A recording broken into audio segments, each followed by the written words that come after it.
제발 나에게 한국 대표팀 감독 자리를 줘. 역시 돈은 뻔뻔해야 많이 버는 건가 봐. 영국 런던의 가게에서 사람들이 축구 얘기를 하면서 답답함을 표하고 있는데요. 프리미어 리그도 아니고 한국 이야기입니다. 안녕하세요. 저는 영국 런던에서 거주하고 있는 리아라고 합니다. 저는 수의사로 일하고 있어요. 어렸을 때부터 동물을 사랑했고 높은 급여를 받을 수 있는 일을 하고 싶었거든요. 30살이 된 지금 저는 런던에서 수의사로 일한 지 5년이 넘었습니다. 솔직히 꿈이 이루어졌다고 말할 수 있습니다. 제가 일하는 병원에서는 개와 고양이 같은 일반적인 반려동물부터 이국적인 종까지 모든 종류의 동물을 봅니다.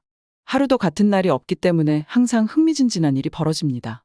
어떤 경우에는 감정적으로나 정신적으로 힘들 때도 있지만 동물의 생명을 구했을 때의 희열은 그 모든 고생을 보상받을 만한 가치가 있습니다. 저는 이 놀라운 생명체들의 치료자이자 보호자로서 제 진정한 소명을 찾았다고 생각합니다. 그리고 반려동물과 보호자 모두와 형성하는 관계는 저에게 깊은 목적의식과 기쁨을 가져다 줍니다. 하지만 일이 쉽지만은 않았어요. 예약을 하고 오지 않는 고객들도 많았고요. 예약을 안 하고 오는 고객들도 너무 많았어요. 치료를 해도 화를 내는 고객들도 많았어요. 정신없는 교대 근무가 끝날 무렵 저는 육체적으로나 정신적으로 완전히 지쳐 있었습니다. 발이 아프고 손목이 쑤시고 침대에 쓰러지고 싶다는 생각밖에 들지 않았습니다. 그런 순간마다 저를 위로해주는 게 있었어요. 바로 토트넘이요. 원래 자기가 태어난 곳의 팀을 응원할 수밖에 없어요. 그건 피에 들어가 있는 거예요. 평생 토트넘 핫스퍼의 팬으로서 가장 행복한 기억 중 하나는 제가 사랑하는 클럽을 대표하는 선수들을 응원하는 것입니다. 그리고 지난 몇 년 동안 제가 가장 좋아하는 선수로 떠오른 선수는 바로 한국의 공격수 손흥민입니다. 2015년 토트넘에 처음 입단한 순간부터 그의 짜릿한 페이스와 교묘한 발놀림, 놀라운 골 결정력은 저를 매료시켰죠. 경기장을 오르내리는 손흥민을 보면서 저는 항상 경기장 좌석에 앉아 그가 다음에는 어떤 멋진 플레이를 보여줄지 궁금해했습니다. 그의 불타는 열정과 직업 윤리는 놀라운 재능과 어우러져 그를 정말 특별한 선수로 만들었습니다. 그래서 손흥민이 다가오는 아시안컵 대회 한국 대표로 선발되었다는 소식을 처음 들었을 때 가슴이 뭉클했습니다. 이렇게 권위 있는 국제 무대에서 고국을 대표한다는 것이 얼마나 영광스러운 일인지 충분히 이해했습니다. 하지만 한 달 내내 손흥민이 토트넘의 상징인 흰색과 파란색 유니폼을 입고 경기장을 밝히는 모습을 볼 수 없다는 뜻이었죠. 이기적인 욕심 같아서는 차라리 손흥민이 1월에 중요한 EPL 경기를 포기하고 팀에 남았으면 좋겠다고 생각했습니다. 하지만 아쉬움 속에서도 아시안컵에서 손흥민의 선전을 기원하며 그가 대표팀에서 돌아올 날을 음울하게 카운트다운했습니다. 대회 조별리그가 시작되자 저는 손흥민의 플레이를 보기 위해 마지못해 한국 경기를 시청하기 시작했습니다. 하지만 곧 한국 대표팀이 크게 고전하고 있다는 것을 알게 되었습니다. 실제로 첫 2경기에서 2패를 당한 한국은 비참한 조기 탈락 위기에 처했습니다. 팀 동료들이 연이어 흔들리는 모습을 보며 손흥민의 좌절감이 눈에 띄게 끓어오르는 것을 지켜보면서 저는 마음이 아팠습니다. 엄청난 재능을 가진 선수라면 훨씬 더 나은 지원을 받을 자격이 있었을 텐데 말이죠. 그리고 손흥민이 토트넘을 영광으로 이끌 수 있는데 왜 이 실패한 팀에서 시간을 낭비하고 있어야 하는가 하는 분노가 내면에서 솟구쳤습니다. 당시 한국은 조별리그 마지막 경기를 앞두고 있었기 때문에 기적이 일어나야만 본선에 진출할 수 있는 상황이었기 때문에 결정은 당연해 보였습니다. 저는 당연히 손흥민이 명예롭게 은퇴하고 원래 소속팀인 북런던으로 돌아가는 것이 합리적이라고 생각했습니다. 하지만 손흥민은 전혀 희망이 없어 보이는 상황에서도 대표팀을 포기하지 않았습니다. 결정적인 3번째 경기에서 손흥민은 2골을 터뜨리며 팀에 결정적인 승리를 안겼습니다. 놀라운 역전승을 거두며 희망을 이어갔습니다. 손흥민의 감동적인 활약과 절대 포기하지 않는 태도 덕분에 한국은 8강에 진출할 수 있었습니다. 손흥민이 혼자서 팀의 운명을 뒤바꾸는 모습을 지켜보면서 제 가슴에 자부심이 솟구쳤습니다. 토트넘에서 제가 동경하던 아들이 끊임없이 싸우며 불가능한 일을 해내고 있었습니다. 그리고 그는 조국에 대한 사랑으로 모든 것을 해냈고 가장 절망적인 상황에서도 결코 조국을 버리지 않았습니다. 손흥민이 토트넘으로 돌아오길 바랐던 제 바람은 지금 생각해보면 너무나 이기적인 생각이었어요. 그래서 8강부터는 손흥민의 팬으로서 꼭 한국이 우승하기를 바랬어요. 하지만 결국 한국은 4강에서 탈락했고 4강 탈락 후 손흥민의 인터뷰를 보면서 제가 다 화가 났어요. 대패 후 경기장을 나서는 순간 손의 걸음에서 속상함이 다 느껴졌어요. 패배에 대한 책임감의 무게에 제가 다 눈물이 날 것 같았어요. 손은 최선을 다해 경기에 임했지만 결국 선수들의 노력만으로는 충분하지 않았습니다. 후반전의 고리 승리에 대한 희망을 일찌감치 꺾어버렸습니다. 그렇게 속상해 보이는 손은 처음이었어요. 심지어 손에게는 주장으로서 아시안게임이 마지막이라고 했거든요. 하지만 오늘 밤 카메라와 녹음기를 향해 걸어가는 것은 마치 총살대 앞에서 행진하는 것과 비슷했습니다. 그들의 질문은 이번 패배로 드러난 한국의 가장 깊은 취약점으로 직결될 것이기 때문입니다. 그리고 손은 대장으로서 한국의 실패를 설명해야 했어요. 하지만 저는 이때부터 분노가 차올랐어요. 클린스만 때문에요. 예상대로 첫 번째 질문은 경기에 대한 제 개인적인 평가에 집중되었습니다. 저는 멍하니 앞을 응시했고 좌절과 후회의 불협화음이 순간적으로 제 목소리를 훔쳐갔습니다. 고통스러운 8초의 공백이 흐르고 나서야 겨우 대답을 정리할 수 있었습니다. 손은 팀원들이 90분 동안 흘린 피와 땀, 눈물을 기리기 위해 필사적으로 적절한 표현을 찾았습니다.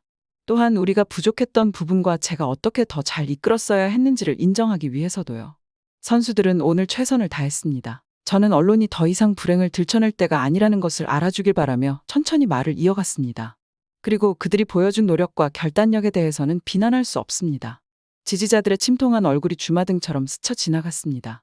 인터뷰가 끝나갈 무렵 미디어는 실망 속에서도 변함없이 대표팀 곁을 지켜준 팬들에게 마지막으로 하고 싶은 말이 있냐고 물었습니다. 저는 손이 제발 본인 탓을 하지 않기 바랬어요. 그리고 지금 저는 며칠째 클린스만만 찾아보고 있어요. 열이 받아요. 손흥민이 뭘 잘못했다고 저렇게 죄송하다고 사과를 해야 하는지 모르겠어요. 클린스만 이거 찾아보니까 독일 때부터 완전 또라이더라고요. 한국 축구협회도 이상해요. 왜 저런 사람을 감독으로 앉힌 건지 모르겠어요. 시원한 승리로 지도력을 입증하지 못한 가운데 클린스만 감독의 재택근무 논란도 있더라고요. 독일에서 축구 감독을 할 때부터 재택근무를 하더니 지금은 코로나도 끝났는데 왜 저러는 거예요. 직업 정신이 너무 없어요. 더 열받는 건 저런 논란 있는 사람을 감독을 시켜서 손흥민의 마지막 아시안게임을 망친 한국 축구협회죠. 어떻게 저런 훌륭한 선수들을 데리고 이런 결과를 냈는지 모르겠어요. 이건 거의 캐비어로 알탕을 끓인 수준이에요. 부임 당시 국내에 상주하겠다고 밝힌 클린스만은 실제로는 주로 미국과 유럽에서 지냈대요. 저도 수의사로서 그러면 간호사들에게 수술을 맡기고 지켜보기만 하면 되는 일 아닌가요?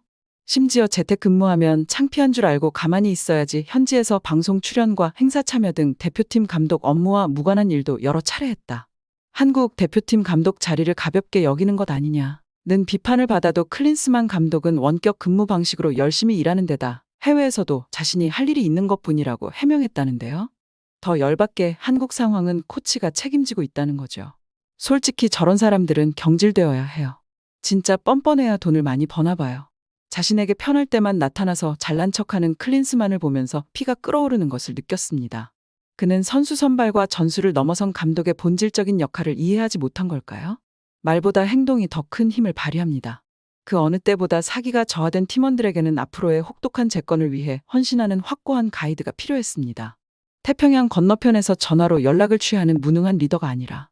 하지만 저는 자신의 명성을 악용한 클린스만을 향한 분노만큼이나 이 불명예를 가능하게 한 무능한 관리자들에게 더 큰 분노를 느꼈습니다. 그들은 그가 요구했다는 이유만으로 한국 대표팀에 대한 권위와 감독권을 유명인에게 기꺼이 넘겨준 것처럼 보였기 때문입니다. 그리고는 그의 뜻에 굴복하는 것을 전략적인 승리로 포장하는 배짱까지 보였습니다. 불운한 KFA 관계자들은 이런 유명 감독을 영입한 것에 대해 골머리를 앓고 있겠죠. 그들은 아마도 클린스만 감독으로 인해 경기장이 꽉 차고 상품 판매가 늘어나는 것을 상상하고 있을 것입니다. 하지만 외국인 유명 감독을 영입한다고 최고의 감독이 될 수 없음을 알았어야죠. 하지만 클린스만 감독이 감독직을 맡은 지 불과 몇 달 만에 이미 모든 것이 엉망진창이 되어버렸습니다. 수치심의 굴욕감까지 겹치면서 클린스만에게 황금 낙하산 퇴직금을 보장하는 터무니없는 인수 조건이 드러나고 있습니다. 클린스만이 감독직에 성공하든 비참하게 실패하든 그가 잃을 수 없는 것은 KFA의 멍청이들에게 맡겨두세요. 분노한 팬들이 연이은 패배로 그의 경질을 정당하게 요구하고 있지만 이 비뚤어진 관리들은 여전히 그의 명성에 집착하고 있습니다. 처음에 저는 클린스만이 자신의 삶을 뿌리째 뽑고 이 직장에 들어온 만큼 최소한의 보호를 받을 수 있다는 사실을 마지못해 받아들였습니다. 대표팀이 월드컵 8강 진출에 실패할 경우 계약이 파기되는 것이었습니다. 엄청난 연봉과 권한을 정당화하기 위한 최소한의 기준이었습니다. 이 기준을 달성하지 못하면 추가 보상 없이 바로 해고될 수 있었습니다. 그런데 선수들이 너무 열심히 해서 4강까지 올라갔잖아요. 그래서 클린스만을 해고하려면 오히려 한국에서 돈을 줘야 된다고 하더라고요. 한국 사람들은 돈을 줘서라도 잘나라 하는 입장이긴 한데 열받을 것 같아요. 잘한 것도 없는 인간이 돈을 쥐고 나가는 거잖아요. 하지만 믿기 어려울 정도로 웃지 못할 반전으로 클린스만은 이제 더 많은 한국 돈을 손에 쥐고 퇴장할 수 있게 되었습니다. 그의 리더십 부재에도 불구하고 팀이 8강 진출에 성공했기 때문입니다. 한순간의 실수로 인해 수백만 달러의 연봉을 받을 수 있는 계약 조건이 비뚤어진 것이죠. 마땅히 불명예스러운 상황에서도 그는 계약상의 무능함 덕분에 KFA를 곤경에 빠뜨렸습니다. 평생 축구를 응원해온 사람으로서 이쯤 되면 한국 축구를 좌지우지하는 엉터리 구단주들에게 원칙이 없는 클린스만의 행태가 부럽기까지 합니다. 조금이라도 헌신이나 책임감을 보이는 것은 더 이상 이 자랑스러운 직책과 관련이 없기 때문입니다. 연맹의 비겁한 리더십이 그 역할을 사소하게 취급하는 것에 대해 말 그대로 배당금을 지불하는 경우에는 그렇지 않습니다. 멍청한 사람들이 작성한 계약서가 그런 보호를 제공한다면 누가 실제로 팀의 준비를 감독하거나 선수들과 소통할 필요가 있을까요? 심지어 한국 연예인이나 캐스터들도 화가 나서 비판을 하더라고요. 오죽하면 저렇게 공개적인 자리에서 화를 냈겠어요. 해당 경기를 관전하는 모습을 유튜브 채널 각경규를 통해 생중계한 이경규. 그는 결과에 분노하며 축구협회장 누구야? 누구냐고. 물러나 솔직히. 책임지고 물러나야지 정몽규. 물러나야지. 지가 이렇게 만들어놨으면 물러나야지. 언제까지 해먹을 거야? 라고 소리쳤다. 이를 들은 김한 아나운서는 맞다. 오늘은 누군가 책임을 져야 한다. 고 맞장구 쳤고 이경규는 책임져야지.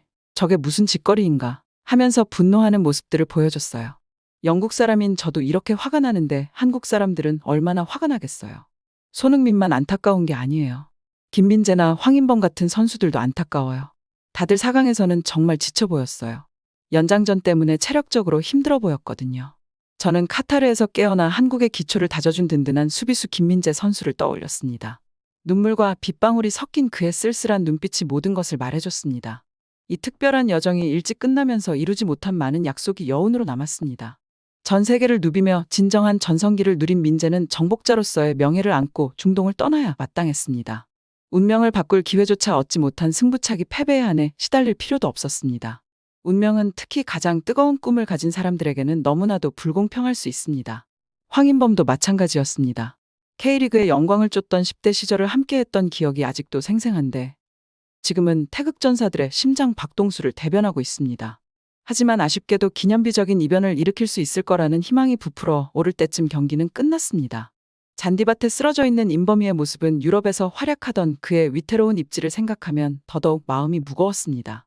그는 엘리트 선수들과의 경쟁에서 자신의 가치를 보여주기 위해 월드컵 무대가 필요했습니다. 대신 그는 용감하지만 가슴 아픈 실패와 관련된 또 다른 이름으로 한국 역사에 뿌리내리게 되었습니다. 영국에는 워낙 토트넘 팬들이 많고 손흥민은 토트넘의 영웅 같은 존재거든요. 아시안컵에 사람들이 관심이 정말 많았어요. 저희 병원에 오는 손님들도 그랬죠. 우리 동네 사람들은 모두 한국을 제2의 응원팀으로 삼은 것 같았어요. 그리고 손흥민이 당한 끔찍한 안면 부상을 본 후 관심은 더욱 높아졌습니다. 고국의 팬들과 마찬가지로 런던의 사람들도 회복 후 다시 대표팀에 활력을 불어넣는 손흥민의 모습을 간절히 원했습니다. 그런데 지금은 다들 축구 얘기만 하면 분노해요. 손흥민을 저렇게 갈아 써놓고 어떻게 저런 플레이를 보여줄 수 있냐고요. 어쨌든 저는 손흥민이 다시 토트넘으로 돌아오면 그를 반겨줄 준비가 되어 있어요. 그런데 저는 손흥민이 아시아에서 제일 연봉이 높은 줄 알았는데 그게 아니더라고요. 일본의 쿠보가 더 높더라고요. 그런데 이건 쿠보는 23년이 마지막 계약서를 쓴 타이밍이고 손흥민은 21년에 계약서를 쓴 거니까요. 돈을 더 줘서라도 토트넘에서 그를 놓치지 않길 바랄 뿐이에요. 이제 토트넘을 이끌고 홈 경기를 준비하는 손흥민 선수의 건강과 성공 그리고 행복만을 기원합니다. 남은 토트넘에서의 여정이 아시안컵의 악몽을 지울 수 있는 마법 같은 순간들로 가득하길 바랍니다. 그리고 이번 런던 귀국을 통해 손흥민이 여전히 국가를 위해 모든 것을 희생할 준비가 되어 있지만 성취는 양방향으로 흐른다는 신념을 다시금 되새길 수 있기를 바랍니다. 오랫동안 나라를 위해 불합리한 짐을 짊어지고 은혜를 입은 후 평온을 누릴 자격이 있는 사람. 손흥민은 결과에 상관없이 자신을 무조건적으로 사랑해줄 팬들이 있다는 것을 알았으면 좋겠습니다. 그의 상징적인 커리어가 어디로 이어지든 어떤 영예가 주어지든 우리는 손흥민의 모든 여정을 응원할 거니까요. 영국의 런던 근교의 한 작은 마을. 한국이 우리 영국보다 더 잘 사는 나라라고? 말도 안 되는 소리 하지 마. 여기 한국 여성과 대화하는 외국인 여성이 있는데요. 한국 여성이 한국이 더 살기 좋다고 이야기하지만 영국 여성은 한국을 무시하는데요. 그 무시하던 영국 여성이 갑자기 어떤 사정으로 한국으로 가게 됩니다. 안녕하세요. 제 이름은 제인이고 영국의 작은 마을에서 자랐어요. 저는 평생 이곳에서 살았습니다. 영국은 저에게 정말 중요한 나라이고 저는 제가 영국인인 것이 자랑스러워요. 영국은 세계 최고의 국가 중 하나라고 생각합니다. 영국에는 오랜 역사와 전통이 있어요. 옥스퍼드와 케임브리지 같은 최고의 대학도 있죠. 그리고 런던은 전 세계 사람들이 일하러 오거나 방문하러 오는 거대한 글로벌 도시입니다. 저는 고향에서 고등학교를 다녔습니다. 저희 학교에는 약 500명의 학생이 있었어요. 제 반에는 25명 정도의 학생이 있었죠. 수학, 과학, 영어, 역사 같은 수업을 함께 들었어요. 제가 가장 좋아했던 수업은 미술과 연극이었어요. 점심시간에는 항상 같이 앉아서 이야기를 나누던 좋은 친구들이 있었죠. 저희는 영화, 음악, 옷 등 평범한 10대들의 이야기를 나누는 것을 좋아했어요. 친한 친구 중 한 명은 미연이라는 여자아이였어요. 10살 때 한국에서 저희 마을로 이사를 왔죠. 처음엔 수줍음이 많고 조용해 보였던 기억이 나요. 미연이는 아직 영어를 많이 못했거든요. 하지만 제가 미연이가 환영받는다고 느끼도록 도와주려고 노력하면서부터 저희는 친구가 되었어요. 학교 구경도 시켜주고 점심도 같이 먹었죠. 곧 미연이는 영어를 더 많이 배우기 시작했고 마음을 열기 시작했습니다. 미연이는 저에게 한국에 대한 모든 것을 말해줬어요. 높고 반짝이는 건물, 맛있는 음식, 재미있는 케이팝 음악이 있다고 했어요. 그녀는 자신의 나라를 정말 자랑스러워했습니다. 미연이는 한국이 영국보다 여러 면에서 더 현대적이고 선진적이라고 말하곤 했습니다. 그녀는 한국의 도시가 더 안전하고 기술이 더 뛰어나다고 했죠. 저는 그 말을 믿지 않았어요. 고향이 그리워서 과장하는 거라고 생각했죠. 사실 저는 한국에서의 생활에 대해 회의적이었거든요. 제가 알기로 영국은 세계에서 가장 선진화된 나라 중 하나였어요. 민주주의가 안정되어 있고 의료 서비스도 훌륭하고 대학도 강하죠. 아이작 뉴턴과 찰스 다윈 같은 유명한 과학자들도 영국 출신이에요. 어떻게 한국이 저희보다 더 선진적일 수 있을까요? 저는 도저히 이해가 되지 않았어요. 그래서 미연이가 작은 조국을 지나치게 자랑스러워하는 거라고 생각했죠. 미연이는 저에게 1,000만 명이 넘는 인구가 사는 거대한 수도 서울에 대해 이야기해주곤 했습니다. 높고 매끈한 고층 빌딩과 멋진 네온사인이 있다고 했죠. 밤에는 뉴욕의 타임스퀘어처럼 환하게 빛난다고 설명했습니다. 그녀는 모든 사람들이 트렌디한 옷을 입고 있고 지하철은 정시에 완벽하게 운행된다고 말했어요. 그녀는 한국의 대중음악계에 대해 이야기하며 방탄소년단 같은 그룹이 아시아 전역에서 매우 유명하다고 말했습니다. 가끔은 한국에서는 영국처럼 악수를 하는 대신 서로에게 존경의 표시로 고개를 숙인다고 말하기도 했어요. 그녀는 김치, 불고기, 비빔밥 등 맛있는 한국 음식에 대해 이야기했습니다. 미연이는 저에게 케이팝 음악을 듣고 한국 드라마를 봐보라고 했지만 저는 별로 흥미를 느끼지 못했어요. 노래는 귀에 쏙쏙 들어왔지만 가사는 알아들을 수 없었죠. 드라마는 지나치게 극적으로 보였어요. 미연의 우정을 소중히 여기긴 했지만 그녀가 한국을 묘사할 때 진지하게 받아들이지 않았다는 점은 인정해야겠어요. 애국심이 강해서 과장하는 거라고 생각했죠. 그래서 몇 년이 지나면서 그녀가 한국이 얼마나 대단한 나라인지 계속 얘기할 때마다 귀를 기울이지 않았습니다. 장미빛 색안경을 끼고 고국을 바라보고 있다고 생각했죠. 제 마음속에는 여전히 영국이 더 세련된 곳이었어요. 저희는 영어를 사용하고 수세기에 걸친 역사를 가지고 있었으니까요. 셰익스피어와 J.K. 롤링 같은 유명한 작가들이 이 작은 섬에서 태어났죠. 저희의 커다란 빨간색 2층 버스와 검은색 택시는 세계적으로 유명한 아이콘이었습니다. 그래서 저는 한국이 미래지향적이고 최첨단이라는 미연이의 주장에 회의적이었어요. 그냥 향수병에 걸린 것일지도 모른다고 생각했죠. 그런데 몇 년 후 제가 한국을 직접 방문할 기회를 얻게 될 줄은 꿈에도 몰랐습니다. 이 경험은 제 눈을 뜨게 해준 큰 배움의 시간이 되었어요. 하지만 그 이야기로 들어가기 전에 제 고향과 영국에서의 성장기에 대한 이야기를 조금 더 들려드리겠습니다. 영국의 작은 고향에서 자란 저의 삶은 편안한 일상으로 가득 차 있었습니다. 저희 가족은 앞마당에 작은 정원이 있는 아담한 벽돌집에서 살았어요. 아버지는 지역 공장에서 일하셨고 어머니는 저와 두 남동생을 돌보셨죠. 저희 동네는 조용하고 정겨웠어요. 근처에 공원이 있어서 축구를 하거나 연못에서 오리에게 먹이를 주기도 했죠. 저희 마을은 인구가 5,000명 정도밖에 되지 않았기 때문에 모두가 서로를 잘 알았어요. 상점, 레스토랑, 펍으로 가득한 메인 번화가도 있었죠. 금요일에 즐겨 가던 피시앤칩스 가게와 몇 시간이고 책을 읽을 수 있는 작은 서점도 있었어요. 번화가 바로 너머에는 대부분의 사람들이 사는 벽돌집과 아파트 건물이 줄지어 있었습니다. 학교에서는 여학생은 지루한 주름치마와 블레이저, 남학생은 슬랙스와 넥타이로 된 교복을 입어야 했어요. 학급 규모는 30명 내외였습니다. 인근 역사 박물관으로 견학을 가기도 하고 셰익스피어의 생가 마을을 방문한 적도 있어요. 방과 후에는 친구들과 어울려 TV를 보거나 팝 음악을 듣기도 했습니다. 주말에는 지역 축구 경기를 보러 가거나 기차를 타고 런던으로 가서 쇼핑과 쇼를 보러 가기도 했죠. 전반적으로 저는 편안하고 평범한 삶을 살았어요. 영국은 제가 아는 전부였죠. 나이가 들어 고등학교를 졸업하고 대학에 입학하면서 저는 제 미래에 대해 더 많은 생각을 하게 되었어요. 저는 졸업 후 안정적인 사무직에 취직하기를 바라며 비즈니스와 마케팅을 공부했습니다. 예측 가능하고 안정적인 직장이 제가 원했던 것이었죠.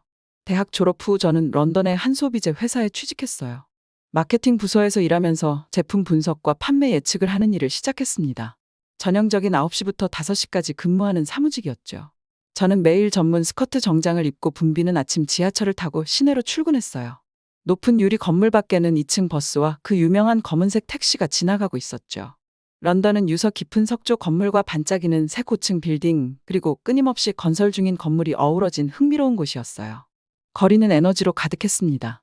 최고 경영진과 부유한 외국인들은 미슐랭 스타 레스토랑에서 식사를 하고 대학생들은 푸드트럭에 줄을 섰어요. 지하철 입구 옆에는 거스름 돈을 요구하는 노숙자 옆으로 고급 승용차가 지나갔습니다. 기업에서 일하는 것은 제가 예상했던 대로였어요. 회의, 이메일, 워터쿨러 채팅으로 이어지는 사무실 일상에 저는 빠르게 적응했습니다. 큰 프로젝트를 처리하는 것이 스트레스가 되기도 했지만 저는 조금씩 성장하고 있었어요. 저희 팀은 웹광고, 소셜미디어 캠페인, 포장 디자인과 같은 마케팅 업무를 담당했어요. 일 자체는 괜찮았지만 그다지 흥미진진하지는 않았죠. 런던에서 3년 정도 일한 후 흥미로운 기회가 주어졌어요. 회사에서 아시아 태평양 지역에서 제품 판매를 확대하고자 했어요. 특히 한국을 주요 잠재 시장으로 여겼죠. 한국은 규모는 크지 않지만 경제가 탄탄하고 기술에 정통한 인구가 많았어요. 상사들은 저에게 한 달간 서울에 출장 가서 조사를 해보라는 요청을 했습니다. 한국 시장을 분석하고 미디어 트렌드를 파악하고 저희 제품에 대한 기회를 찾아보라는 것이었습니다. 이는 한국에서의 영업 및 마케팅 전략을 수립하는 데 도움이 될 것이기 때문이죠. 저는 설레면서도 약간 긴장이 되었어요. 프랑스보다 더 먼 곳을 여행해 본 적이 없었거든요. 그리고 미연이가 몇 년 전에 말해준 것 외에는 한국 문화에 대해 잘 몰랐어요. 저는 미연이에게 전화를 걸어 처음으로 한국을 방문한다는 소식을 전하기로 했습니다. 제인, 내가 드디어 한국에 온다니 믿을 수가 없어. 너무 기쁘고 기대돼. 소식을 전하자 미연이가 말했어요. 고등학교 졸업 후 연락이 끊겼던 그녀는 제 여행 계획을 도와주고 싶어 했습니다. 그래, 내가 항상 좋아한다고 말하던 나라를 경험하는 건 정말 재미있을 것 같아. 제가 대답했죠. 빨리 함께 서울을 보고 진짜 한국식 바비큐를 맛보고 싶어. 미연이가 말했어요. 밝은 조명, 포장마차의 맛있는 냄새, 빠른 생활 속도 등 멋진 풍경에 놀랄 준비는 미리 하고 오라고. 저는 미연의 조언에 고마워하며 도착하면 꼭 만나기로 약속했습니다. 큰 여행을 준비하고 가족들과 작별 인사를 나누면서 한국에서의 한 달이 어떤 모습일지 궁금해졌어요.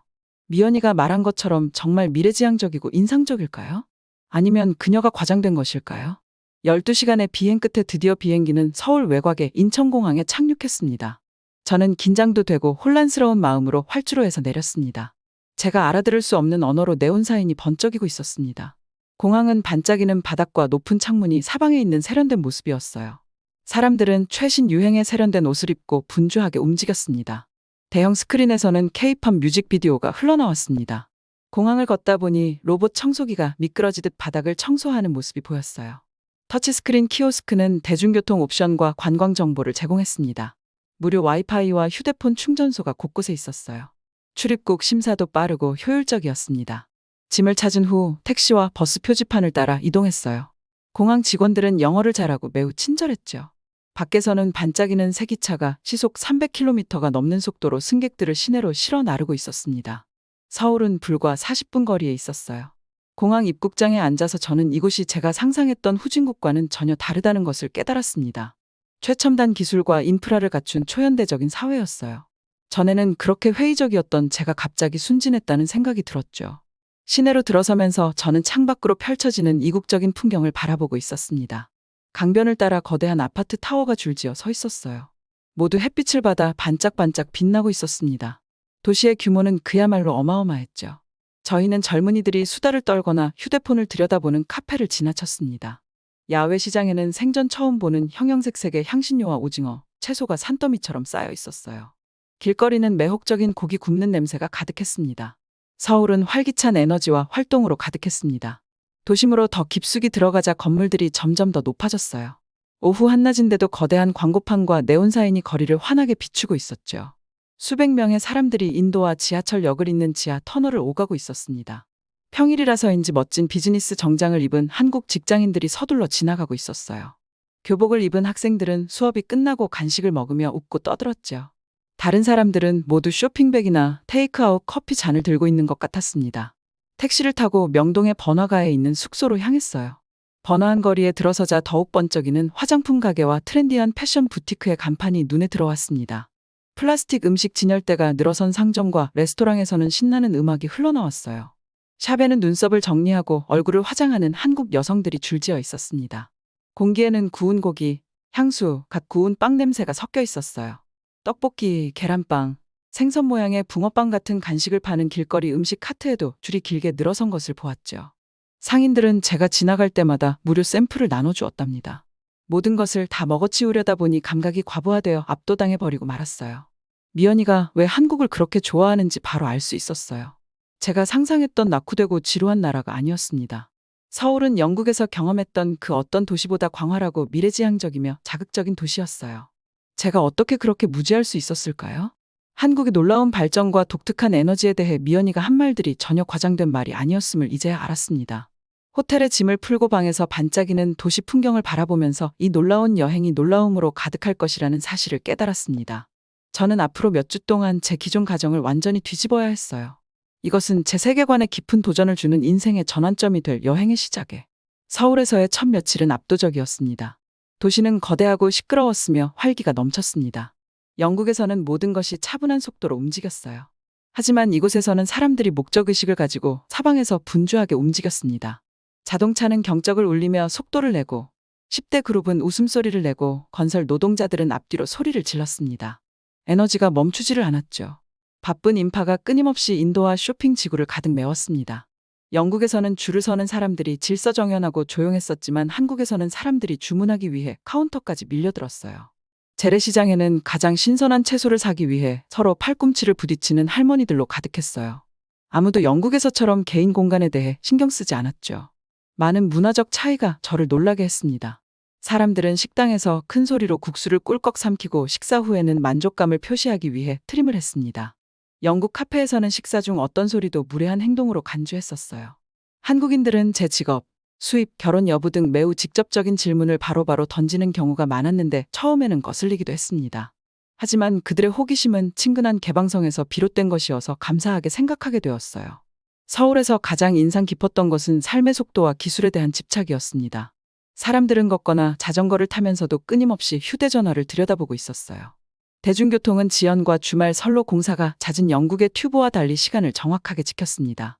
지하철부터 버스까지 거의 모든 곳에서 와이파이를 사용할 수 있었어요. 아이들은 비디오 게임과 터치스크린을 쉽게 조작하고 있었어요. 택시 문은 버튼 하나만 누르면 저절로 열렸죠. 이러한 작은 혁신이 더해져 일상이 매우 효율적으로 느껴졌습니다. 은행에서는 창구 직원에게 줄을 서서 기다리는 대신 첨단 ATM을 사용할 수 있었어요. 온라인 쇼핑과 음식 배달 앱으로 식료품부터 새 드레스까지 몇 분 안에 무엇이든 주문할 수 있습니다.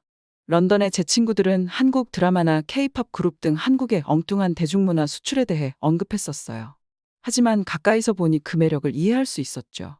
드라마는 촌스럽지만 중독성이 있었고 평범한 사람들의 재미있는 대사와 줄거리가 있었어요. K-팝 그룹의 멋진 스타일과 전염성 있는 비트에 저도 모르게 춤을 추고 싶었습니다. 한 가지 놀라운 순간은 서울의 깨끗한 지하철에서 찾아왔습니다. 열차가 들어오기 전에 플랫폼 문이 자동으로 열리면서 선로 구역이 분리되었어요. 승객들이 내리자마자 환경미 화원들이 들어와서 흩어진 포장지를 재빨리 쓸고 닦았습니다. 이 작은 행동에서 저는 한국의 공동체적 책임감과 질서의식을 느낄 수 있었죠. 그달의 시장 조사를 다니면서 제 관점은 서서히 바뀌었습니다. 기업가 정신과 기술이 대기업뿐만 아니라 일상생활에도 녹아있다는 것을 알게 되었습니다. 한국의 인프라와 서비스는 한 차원 높은 수준이라고 느꼈어요. 물론 한국의 빠른 성장에 대한 기억도 떠올랐습니다. 고급스러운 고층 빌딩 옆에는 지저분한 낡은 아파트 단지가 여전히 남아 있었습니다. 일부 노인들은 여전히 플라스틱과 골판지를 재활용해 돈을 벌고 있었어요. 모든 사람이 최신 기기와 패션을 누릴 수 있는 것은 아니었습니다. 하지만 한국은 분명 창의성과 효율성이 만나 사람들의 삶을 개선하는 곳이었죠. 시민들은 자신의 공간에 자부심을 가졌어요. 깔끔한 공원부터 세심한 박물관 전시까지 전 세계의 최고의 모습을 보여주고자 하는 열망이 있었어요. 한 가지 재미있는 경험은 유행처럼 번진 한국 화장품과 스킨케어 숍을 방문한 것이었는데 뷰티 어드바이저들이 눈붓기를 빼는 피부 밀기 등 다양한 제품과 기술을 친절하게 시연해 주었습니다. 혁신적인 세럼과 반짝이는 페이셜 마스크를 직접 사용해보고 싶다는 생각이 들었고, 정교한 한국식 스킨케어 루틴이 갑자기 이해가 되었어요. 외모 가꾸기와 자기 관리는 개인에게 힘을 실어주는 행위였죠. 서울에 머무는 한 달 동안 미연이와 저녁 식사를 하며 다시 만날 기회도 가졌습니다. 세련된 옷차림으로 자신 있게 거리를 활보하는 미연을 보며 죄책감을 느꼈어요. 미연이는 제가 직접 목격하고 있는 모든 일들에 대해 수년 동안 저에게 이야기해왔거든요. 미연아, 내가 정말 한국을 잘못 판단했어. 저는 고백했습니다. 이곳이 정말 인상적이었다는 내 말을 믿지 않아서 미안해. 그렇게 회의적이지 말았어야 했는데. 미연이는 웃었습니다. 괜찮아. 이제야 직접 경험해보아서 다행이야. 한 번도 가보지 않은 곳을 상상하는 게 힘들다는 거 알아. 이제 한국이 나에게 왜 그렇게 특별한지 너도 알게 되어 기뻐. 저희는 학교 생활과 추억에 대해 이야기를 나눴습니다. 무식했던 시절에도 반가운 친구가 되어준 미연이에게 고마운 마음을 전했어요. 작별 인사를 나누며 자주 연락하기로 약속했죠. 이번 여행에서 저는 분명 시장 데이터 이상의 것을 얻었어요. 제 시야가 더 깊고 넓어졌기 때문입니다. 서울에서의 마지막 몇 주가 정말 빠르게 지나갔습니다. 뜨거운 사우나, 열광적인 유흥가, 수백 년 된 사찰의 고요한 이른 아침 등 가능한 한많은 것을 만끽했어요. 이번 여행은 한국이 더 이상 개발도상국이 아닌 창의적이고 기술을 선도하는 사회라는 것을 증명했어요. 런던으로 돌아오는 비행기에서 저는 달라진 기분을 느꼈습니다. 런던은 갑자기 낡고 지루해 보였어요. 첫날 밤 집으로 향하는 지하철 에스컬레이터와 빨간 2층 버스는 이제 상징적이기보다는 낡아 보였어요. 여유로운 영국의 속도가 슬로우 모션처럼 느껴졌죠. 물론 여전히 멋진 고향이었지만 해외에서의 시간은 제 눈을 크게 뜨게 해주었습니다. 영국이 모든 해답을 가지고 있거나 진보의 정점을 대표하지만은 않는다는 것을 문득 깨달았죠. 다른 문화권에서는 자신들만의 혁신적인 솔루션을 찾아 더 잘 작동하는 경우가 많았어요. 한국의 공동체적 사고방식, 기술 도입, 현대적 인프라는 영국의 아니란 태도에 안주해서는 안 된다는 것을 알게 했습니다. 저는 순진했고 고정관념에 너무 쉽게 빠져 있었어요. 정말 중요한 것은 저희의 관점을 넓히고 표면적인 판단을 넘어서 보려는 노력이었어요. 이번 여행을 통해 저는 면밀한 검토 없이는 선입견에 가지지 말아야 한다는 것을 배웠습니다. 이제 저는 더 대담한 아이디어와 더 넓은 글로벌 인식을 옹호하기 위해 새로운 각오로 일터로 돌아갈 것입니다. 앞으로의 마음을 열고 호기심을 유지하며 항상 편견의 의문을 제기하기로 했죠. 서울에서의 한 달을 마치고 런던으로 돌아온 것은 마치 영국을 처음 보는 것처럼 낯설게 느껴졌습니다. 그동안 너무나 익숙했던 도시가 낯설고 시대에 뒤처진 것처럼 보였어요.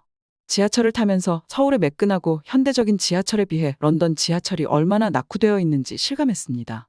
승강장 안전문, 복잡한 지도 게다가 휴대폰 충전기도 없었습니다. 지연과 기술적 문제는 짜증날 정도로 흔했어요. 조금만 기다려달라는 호소가 계속 귓가에 맴돌았습니다. 간단한 작업도 이제 좌절감이 들었어요. 식료품점에서 빠른 셀프 계산대 대신 느린 줄을 서서 기다려야 했습니다. 테이크아웃을 주문할 때는 앱을 통해 결제를 할 수가 없었죠. 인터넷을 사용하려면 어디서나 연결되는 것이 아니라 와이파이 핫스팟을 찾아다녀야 했습니다. 영국 패션도 갑자기 보수적이고 지루하게 느껴졌어요. 거리를 돌아다니다 보니 평범한 바지와 심플한 원피스, 비슷한 헤어스타일이 많았습니다. 무엇이든 시도하는 과감하고 실험적인 서울의 스타일을 목격한 후 런던 스타일은 그에 비해 너무나도 평범하게 느껴졌습니다. 동료들에게 이번 여행에 대해 이야기했을 때 그들은 제가 서울에 대해 열정적으로 설명하는 것에 대해 놀라워했습니다. 그들에게 한국은 방문하기는 좋지만 영국과 비교할 수 없는 작은 개발도상국이었으니까요. 제가 그랬던 것처럼 그들의 인식이 구시대적이고 무지하다는 것을 인지시켜주기 위해 설득을 했습니다. 처음에는 런던 사무실에서 하던 일상에 다시 적응하는 것이 어려웠습니다.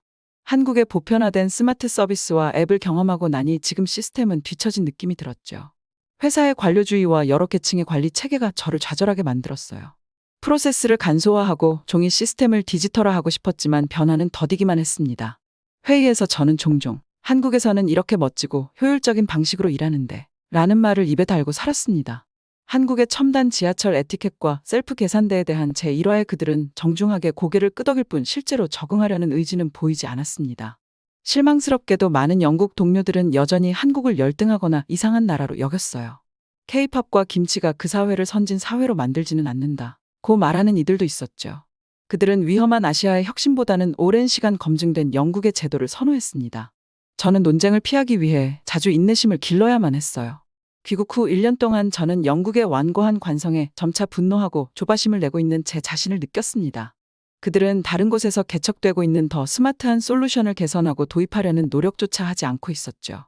진화하기보다는 지금 현상 유지를 하자는 사고방식이었죠. 저는 제 직업과 생활이 너무 성장했다는 것을 깨달았습니다. 업무에 대한 좁은 시야는 더 이상 저를 만족시키지 못했습니다. 저는 과거의 영광에 집착하고 익숙한 것에 만족하는 문화가 아니라 변화에 대한 욕구를 가진 문화의 일원이 되고 싶었어요. 하지만 갑자기 런던이 얼마나 비싸졌는지 깨닫고 당황스러웠습니다. 대중교통 요금, 점심 샌드위치, 약국 물품 등 잊고 있었던 사소한 일상 비용에 놀랐죠. 멋진 레스토랑에서 외식을 하거나 이발을 할 때도 예산이 부담스러웠습니다. 저는 훨씬 저렴한 아시아 물가에 익숙해져 있었어요. 한국은 문화적으로도 이전보다 더 다양한 도시로 느껴졌습니다. 거리와 상점에서 더 많은 언어가 사용되는 것을 들었습니다. 한국식 프라이드 치킨과 말레이시아 수프 같은 세계 각국의 음식이 메뉴에 등장했어요. 차이나타운 외곽에도 요가 스튜디오와 K-뷰티 매장이 생겼어요. 어떤 면에서 한국은 제가 알던 것과는 완전히 다른 도시처럼 느껴졌습니다. 스타트업과 코워킹 스페이스가 곳곳에 생겨나면서 기술 업계가 호황을 누리고 있었죠. 스카이라인은 혁신적인 새 건물들로 가득 차 있었습니다. 최첨단 아이디어와 글로벌 영향력이 빠르게 유입되고 있었죠. 다른 면에서 런던은 언제나 그랬던 것처럼 고집스러웠습니다. 영국인들은 여전히 펍과 차, 의식을 자랑스럽게 여기고 출퇴근하거나 줄을 서서 기다릴 때 조용히 휴식을 취했습니다.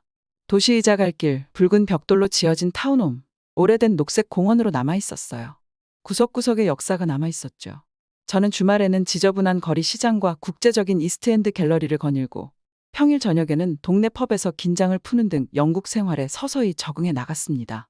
런던은 여전히 분위기 있는 매력을 잃지 않았어요. 영국에 돌아온 후 연락이 닿은 오랜 친구는 미연이었어요. 미연이가 아파트 근처에서 골라준 세련된 한식 레스토랑에서 저녁 식사를 할 수 있었습니다. 오랜만에 미연을 다시 만나니 처음에는 낯설었지만 금세 예전의 친밀감으로 돌아갔어요. 소주 칵테일과 김이 모락모락 나는 비빔밥을 먹으며 우리는 서로의 삶과 커리어에 대해 이야기를 나누었습니다. 저는 미연이가 대형 은행에서 금융 업무를 담당하고 여가 시간에는 학생 그룹을 멘토링하는 이야기를 듣고 감명을 받았어요. 그녀는 영국에서 정말 멋진 삶을 살고 있었어요. 제인, 우리 집에 와서 한국식 바비큐를 같이 먹자. 미연이가 말했습니다. 우리 남편이 서울 출신이라 정말 제대로 된 음식을 잘 만들거든. 너도 아주 맛있게 먹을 수 있을 거야. 저는 몇 년 전 한국에서 눈이 번쩍 뜨였던 그 몇 주를 떠올리며 미소를 지었습니다. 미연아, 서울에 간 건 솔직히 내 인생을 바꾼 일이었어. 저는 인정했습니다. 난 이전에 한국에 대해 얼마나 내가 왜 이렇게 무지했는지 모르겠어. 너가 학교에서 그렇게 많이 알려줬었는데. 미연이는 손사래를 쳤습니다. 어릴 때는 누구나 오해가 있잖아. 미연이가 말했어요. 난 내가 왜 우리나라를 사랑하는지 직접 경험하고 알게 되어서 기뻐. 저희는 재미있는 학창시절 이야기와 10대 시절에 했던 기상천외한 일들을 회상했습니다.